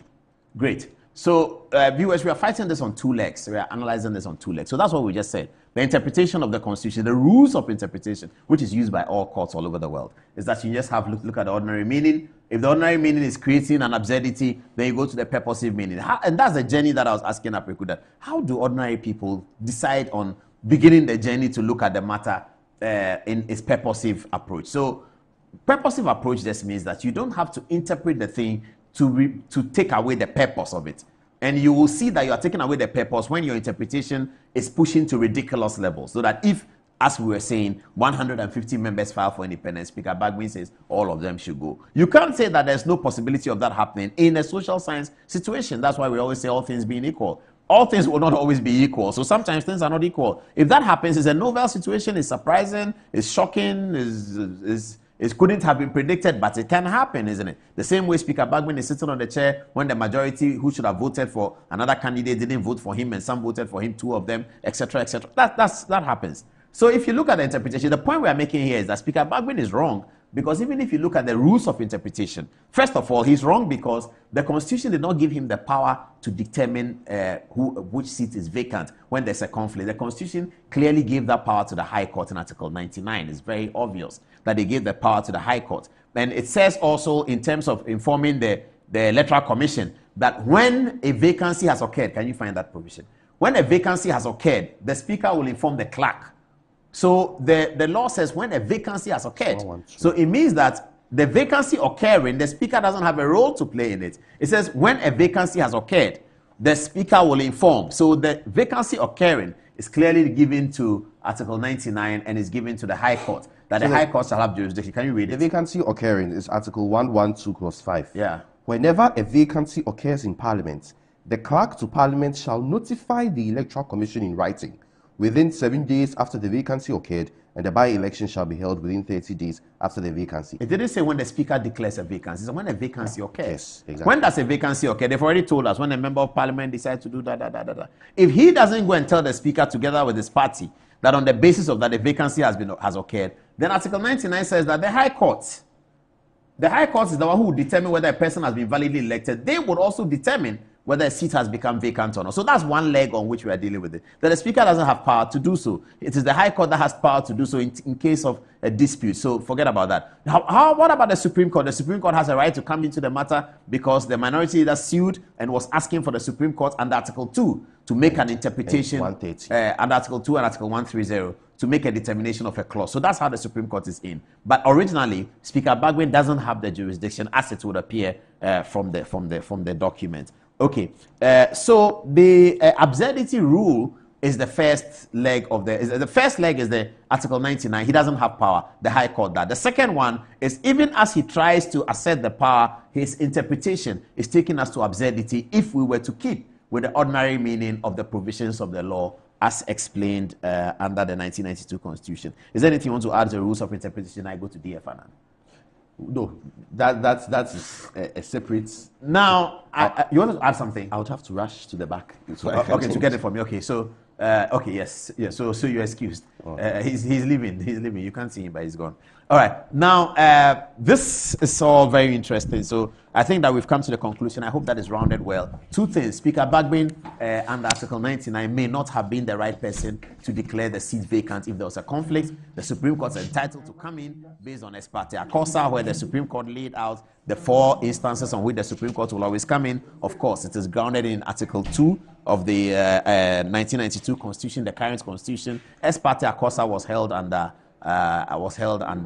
the 79 Constitution. But this 1992 Constitution, where it's clear that the Supreme Court have power to come in, but the High Court is the one that was given the power in the Bagbin situation for them to be able to say whether a seat is vacant or not. And in any case, if the High Court were to say that, one can still go to the Supreme Court to challenge the High Court's decision. That's settled. But the Speaker's interpretation is bizarre. Now, we are hearing tonight that Suedru Nana, what is that her name again?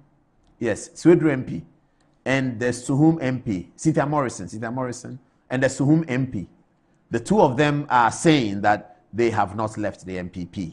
So what's Speaker Bagbin going to do? This is the ridiculousness of these things that happens. The two of them are saying that, oh, we were thinking about it, but their photographs are online tonight where they are having photographs with Afenyo Makin and Kennedy Japan, and they are talking to them. So they come back to Parliament on Monday and said, oh, Mr. Speaker, we are changing our mind, though. We are not going anywhere.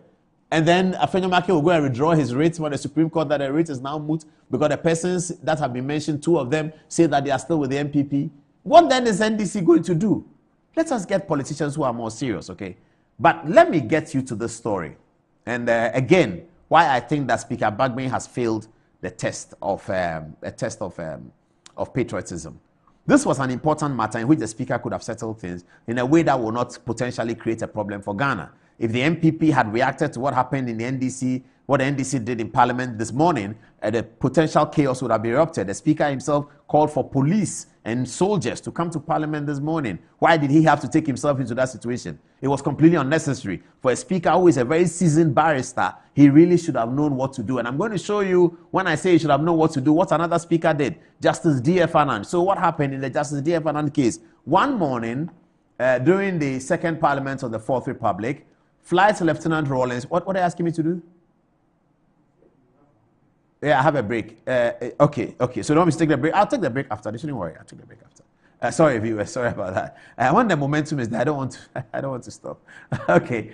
So one morning, the Parliament started work, and then J.H. Mensah, the minority leader at the time, heard that the president, Flight Lieutenant Rawlings, has sent a list to Justice D.F. Annan for the persons to be considered under Article 78 with the prior approval of Parliament to be nominated as ministers. J.H. Mensah was aware that the prior approval of Parliament means that these persons must be submitted to the Appointments Committee for hearing at a vetting situation. The J.H. Mensah had also heard that the majority in Parliament were describing the situation and saying that there was no need for these members to go to vetting because they had already been vetted by a separate Parliament. The first Parliament of the Fourth Republic had vetted some of them. The NDC members were saying that only those who were not ministers in the first Parliament should be submitted to vetting. This is the matter of the matter that was going on in Parliament at the time. Speaker D.F. Annan, you know, is a member of the PNDC. He's a Keda, he's all that. And so J.H. Mensah then looks at the matter and says, I'm going to the Supreme Court. So he files a writ at the Supreme Court and says, Supreme Court, the Parliament of Ghana is preparing to take ministers from the president without taking them through vetting. And they are calling them retained ministers. I think that according to the law, they are wrong. So he's inviting the Supreme Court to make a declaration, so and so. Okay. Whilst his writ is pending at the Supreme Court, he goes to Parliament one morning, and Richard Kwame Pepra, the former finance minister in the First Republic, in the first Parliament of the Fourth Republic, is now coming into the second parliament without vetting to deliver the budget of the government. J.H. Mensah is worried, so he writes a letter to the speaker as follows. Okay. He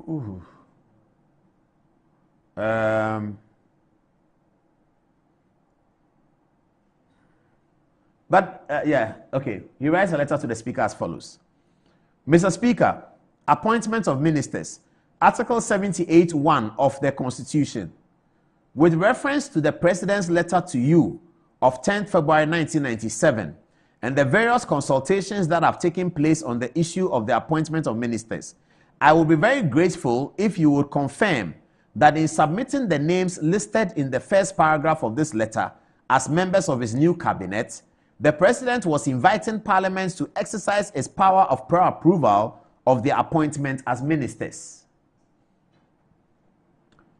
I am seeking this confirmation in order to be assured that no action in Parliament is taken which in any way prejudices the determination of the constitutional issues raised in my writ, of which you have notice. I will be grateful for an urgent response to this letter. Yours sincerely, J.H. Mensah, Minority Leader. So this was the circumstances. Kwame Peprah has arrived in Parliament. Kwame Peprah is coming to read the budget.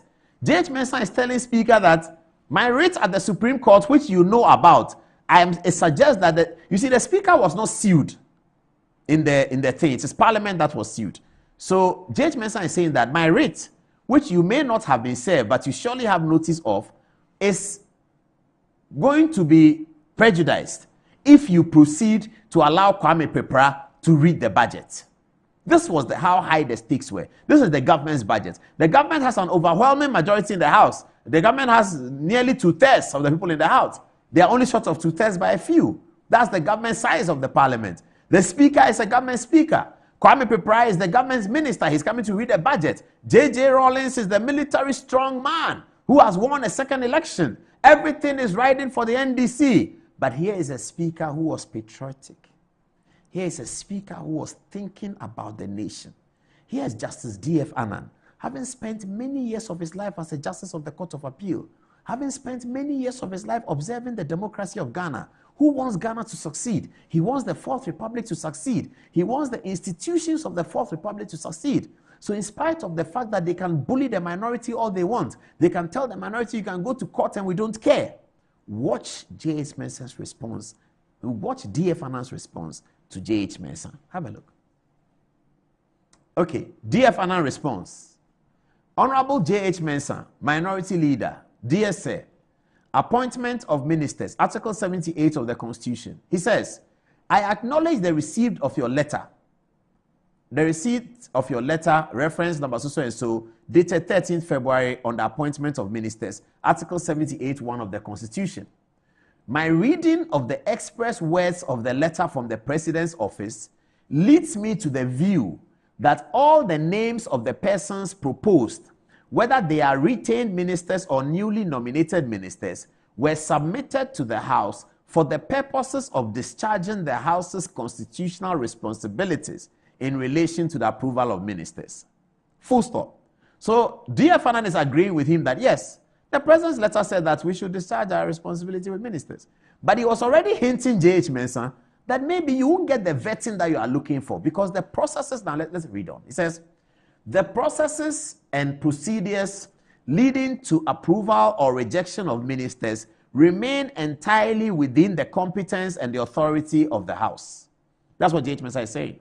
How we do the ministers, how we approve them, remains in the House. But listen to what D.F. Annan says. He says, and this is the most important, and this is what I thought Alban Bagbin would have looked at, the current speaker, because the current speaker was a member of the House of this Parliament. He was a member of the second Parliament, and he was there when this happened. I don't know whether he's mindful and has notice of this letter, or it's just in my book I can share with him. This is what D.F. Annan says. He says, I agree that no action may be taken in Parliament which in terms of our standing orders prejudices the determination of the constitutional issues raised in your writ, which is now pending before the Supreme Court. Look at it again. He says, I agree that no action may be taken in Parliament which in terms of our standing orders prejudices the determination of the constitutional issues raised in your writ in Parliament. In effect of this, D.F. Annan cancelled the budget presentation by Richard Kwame Pepra. You got to clap for that guy. D.F. Annan cancelled it. This is a speaker who had an overwhelming majority with him, who had J.J. Rawlings with a gun at the castle, who had the NDC in an election victory of 57%. And he is able to talk to the minority leader at the time when there was a lot of bad blood between MPP leaders and J.J. Rawlings. D.F. Annan took out his pen and wrote this and told Parliament that because we do not want to prejudice the constitutional issues raised in J.H. Mensah's writ, Richard Kwame Pepra cannot present the budget to Parliament. What would it have cost Mr. Bagby if he had said that I have an interpretation of this matter, but in order not to prejudice the constitutional issues raised in the majority leader's writ, of which I have noticed, I will hold on and wait for the Supreme Court to give us an interpretation of this matter. That's what D.F. Annan did. He said, I agree with you that we shouldn't take any action to prejudice the outcome of the Supreme Court's ruling in the constitutional issues that we have raised. On the basis of that, he said Richard Kwame Pepra cannot present the budget. The budget was presented another time, but on that day, Justice D.F. Annan, these are the legends of our democracy. These people, they are the legends of our democracy. Justice D.F. Annan, Peter Ajete, Nana Akufo-Addo, Dubois, Koshigan. These are the legends of our democracy. These men, they are the legends of our democracy. So let's learn from the history. Let's not bastardize the history. Let's not be joking with our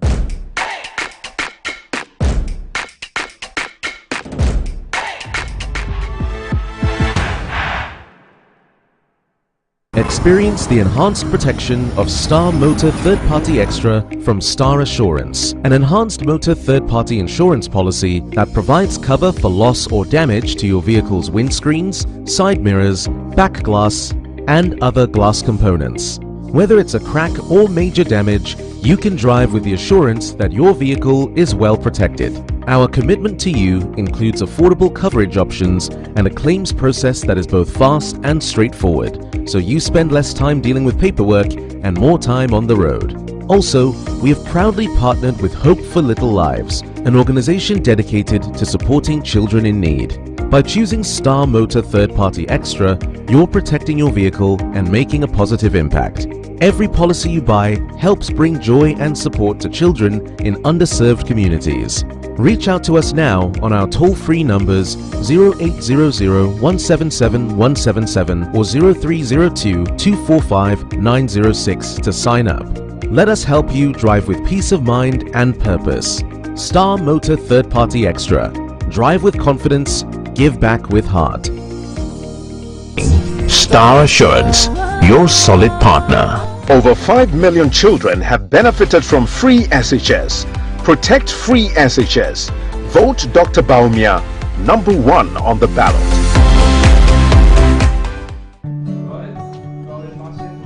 To all our believers, to the Niger Gunners of Globe Road, all you Artetas of Africa, of Accra, of Maputo, of Orimbo, the legends of legends down Lusaka way. We hear you. Now hear us. Obrigado. Galo. Betway, the official global betting partner of Arsenal. The 8th edition of the prestigious Ghana Energy Awards is here. It is happening live on Friday, 25th October at the Labadi Beach Hotel in Accra. Time 6:30 p.m. prompt. Theme: the role of local content in building Ghana's energy sector. Special guest of honor: Osabiri Makwesi Atta II, the Oman Hene Ogwa traditional area. For tickets and sponsorship, call 030-3940-300. Industry partners: Media partners: Metro TV, Graphic News Plus. Validation by Forbes Mazars Ghana. Ghana Energy Awards. 8 years of redefining excellence.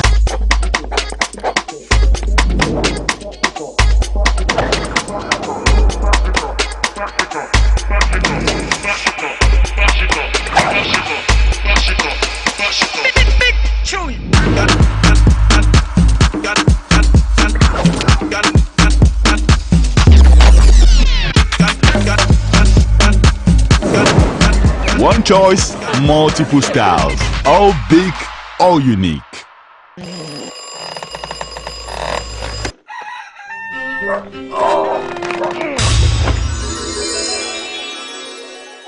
Who are you? Who are you? Charlie, I'll be you from the future. Who doesn't sleep on that slice of bready for mattress anymore? Don't some slippers then follow me. It is part of the mattress we did the front there. Yeah? That'll be the mattress where the dead put. Wait, what are you doing?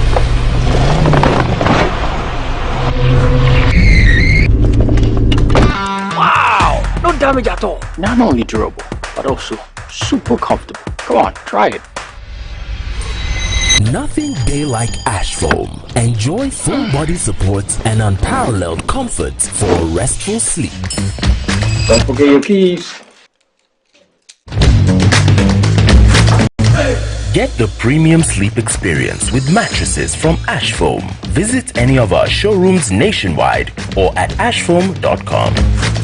Over 5 million children have benefited from free SHS. Protect free SHS. Vote Dr. Baumia #1 on the ballot. Using Koa Mixture, Koa Plus Mixture and Koa MT Mixture, brought to you by Koa Research and Manufacturing Limited Company, proudly made in Ghana, formulated to support your general well-being. For those seeking immune system support, there is Koa Plus Mixture. Support your body's defenses and stay strong. When it comes to combating malaria, Koa MT Mixture will aid your treatments. For effective relief from malaria symptoms, try Koa MT Mixture. Koa Mixture, Koa Plus Mixture and Koa MT Mixture are not recommended for pregnant women, lactating mothers and children under 12 years. Always take a malaria test before using Koa MT Mixture. Choose Koa Mixture, Koa Plus Mixture and Koa MT Mixture for your health needs. Available now at pharmacies nationwide. For bulk purchases, contact 0244 726611 or 0591 565 778. This advert is Anti-cavity, gum protection, brighter teeth and fresh breath. I'm a fat missy way. The patch of bantama. My chest. That's a cycle. Her smile, the fresh breath. Me Jidi say we use Cal 360 toothpaste. Some kind. Cal 360 toothpaste. Let's here. Cal 360 toothpaste. It's a gum protector. Onim jom kasa. Ile hosen. Cal 360 did the way. It's cool mint. Gives me fresh breath and your confidence booster. You so feeling kika when you know Cal 360 toothpaste. Happy. Cal 360 toothpaste, anti-cavity, gum protection, brighter teeth and fresh breath. Cal, happy smile. This advert is FDA approved. Gone were the days one had to use or his or her savings or break the bank to own a home in Ghana. Tezprom Estates Limited, a leading property development company, is turning people's dreams into reality. The company has introduced a pioneering concept, Build Now Pay Later, offering a unique payment plan that spans 15 years. This innovative approach has made it possible for many Ghanaians to own their dream homes without breaking the bank. At Tezprom Estates Limited, we are dedicated to delivering exceptional quality and customer satisfaction in all aspects of our business. Our commitment is reflected in how we build to suit your preference, which prioritize excellence, integrity, and customer centricity. Our pricing is cost-effective. You can visit our office at the Old Melcom, Achimota, Accra to register at a fee of 300 Ghana cedis or call us for more information. Contact us now. Abraham Ojecheso, more from Tuna Manfi. Mammy from the Pia, one of Mammy, I saw in the autumn. Papa sometimes listen to this compost so nippy. Makatama to nature so nippy. Teach them Bobia Sana. If you grab pad at a native pampoyade in your beauty, when we are no four, I'm a swinging penny. And see, me will get a scene and I made you ready to me. Yeah, maybe I could say you man, I may pay a day. And see, you were from Tinuma Okada, I could father day, free SHS.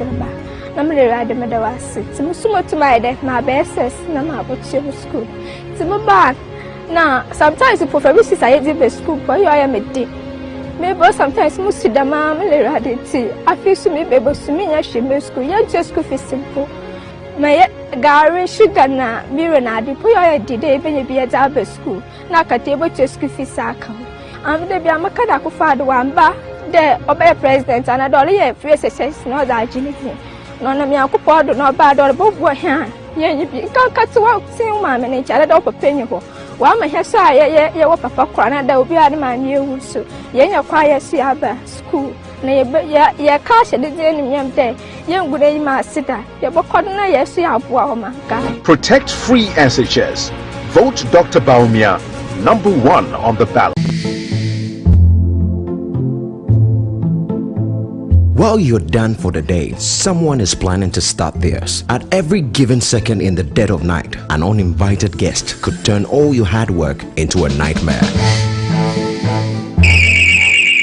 But with Response 1's BizGuide monitored alarm, help is already on the way. Our state-of-the-art video verification means the moment your security is breached, we are watching, verifying the threat instantly.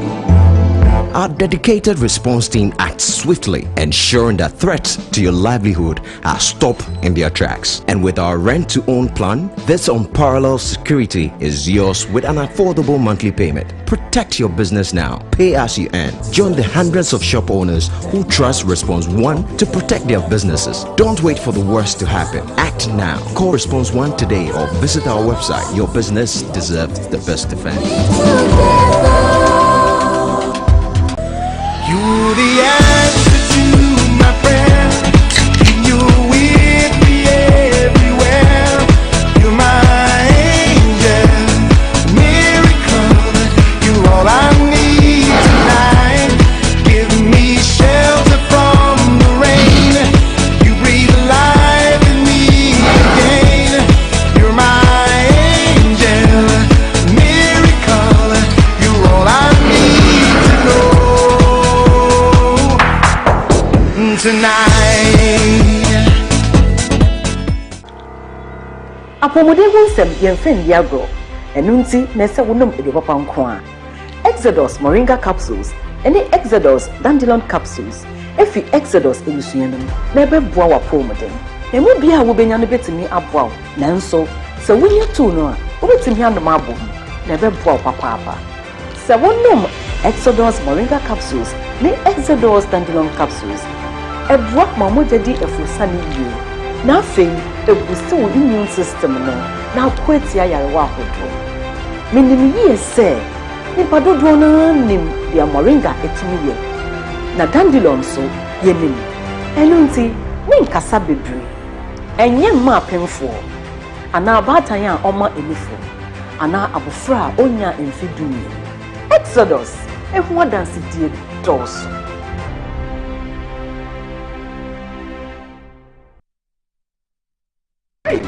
What's up?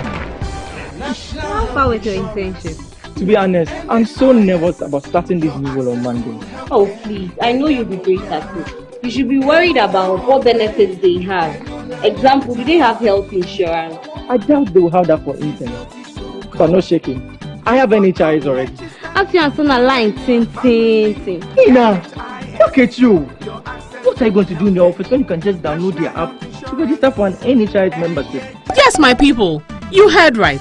You can now download and register your membership on my NHIS app. No long queues or tedious paperwork. All you need is your Ghana card to register for yourself and for others. Once you register, you get a new digital NHIS card on your phone. My NHIS app gives you access to credentialed health facilities and services across the country. NHIS covers over 95% of disease conditions in Ghana. Access to healthcare just got easier. Now let me sign up quickly. Miss Seth, I'm starting work next month. Nana, who are you voting for this year? Habateria. As for this question, you need not ask. John Mama and the NDC, of course. Who else? You know there should be a change. Maybe I should have brought my to Abapa. Nana, born before computer. Yeah, do you still remember how to vote? I am so sharp. On December 7th, when I get to my police station, I'll take my voter's ID card to the EC officer. He will check, find my name and give me a ballot paper. I'll inspect the ballot paper and make sure The EC stamp is at the back with no other markings around it.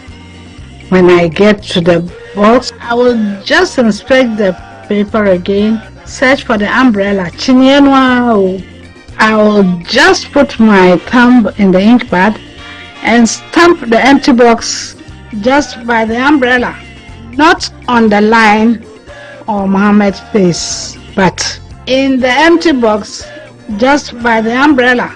Then I clean my hand, fold my ballot paper vertically and horizontally, and drop it straight into the presidential box. Now well done. On the parliamentary candidates,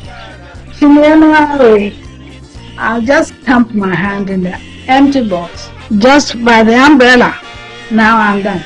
Give it back. Vote for change. Vote for John Mahama and the NDC.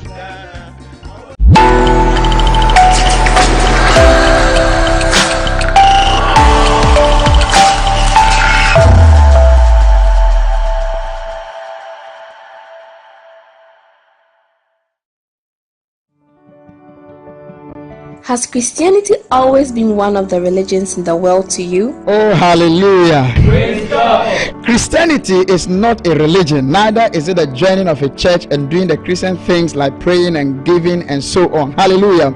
Christianity is the outworking of God's own kind of life received into the spirit of a man. Whoa! This divine life in the heart of a man makes him righteous, it keeps him healthy, divinely guided in life, prosperous and victorious. It gives you the ability to enjoy intimate fellowship with the Father and have dominion on this earth. Hallelujah. Yes, in every generation on the earth, God sends special messengers with unique messages to fulfill His word in their dispensation. Whether through the Emancipator, church services, special conferences like the New Creation Conference, or the Good Life Devotion, carefully listen, watch and read the message of life and of the divinity of the church ministered by Dr. David Bindan, as ordained by God in the scriptures to mature the body of Christ into the full measure of the stature of Christ. Dr. David Bindan, taking us on our journey in Christ into sinlessness, sicklessness, deathlessness, lacklessness, and leaving us manifested sons of God to the glory of our Father. Hallelujah.